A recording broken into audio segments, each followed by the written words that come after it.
اعوذ باللہ من الشیطان الرجیم بسم اللہ الرحمن الرحیم۔ روزے کی حفاظت کیسے ممکن ہے؟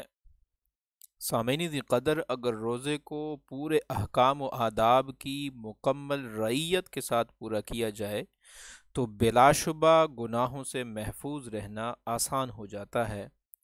البتہ اگر کسی نے روزہ کے لوازمات کا خیال نہ کیا اور گناہوں میں مشغول رہتے ہوئے روزہ کی نیت سے کھانے پینے اور خواہشات نفسانی سے باز رہا، لیکن حرام کمانے، حرام دیکھنے، غیبت کرنے سے باز نہ آیا، تو اس سے فرض تو ادا ہو جائے گا مگر روزے کے برکات و ثمرات سے محرومی رہے گی۔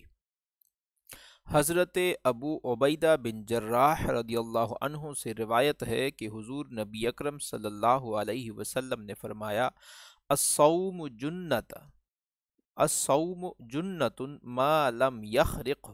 سنن نسائی کی حدیث مبارکہ ہے کہ روزہ ایک ڈھال ہے جب تک اس کو پھاڑ نہ ڈالے۔ حضرت ابو ہریرہ رضی اللہ عنہ سے روایت ہے کہ حضور نبی اکرم صلی اللہ علیہ وسلم نے فرمایا: جو شخص روزہ رکھ کر جھوٹی بات اور غلط کام نہ چھوڑے تو اللہ کو کچھ حاجت نہیں کہ وہ گناہوں کو چھوڑے بغیر محض کھانا پینا چھوڑ دے۔ کھانا پینا اور جنسی تعلقات چھوڑنے سے ہی روزہ کامل نہیں ہوتا، بلکہ روزہ کی حالت میں فواحش، منکرات اور ہر طرح کے گناہوں سے بچنا بھی ضروری ہے۔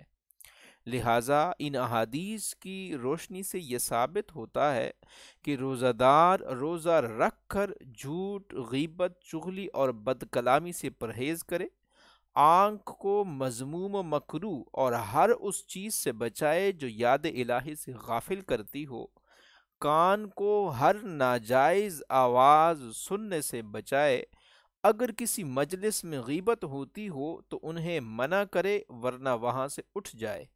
حدیث میں ہے کہ غیبت کرنے والا اور سننے والا دونوں گناہ میں برابر کے شریک ہیں۔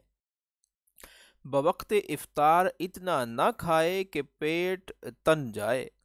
افطار کے بعد دل خوف اور امید کے درمیان رہے کہ کیا معلوم کہ اس کا روزہ قبول ہوا یا نہیں، لیکن اللہ کی رحمت سے کبھی مایوس نہیں ہونا چاہیے۔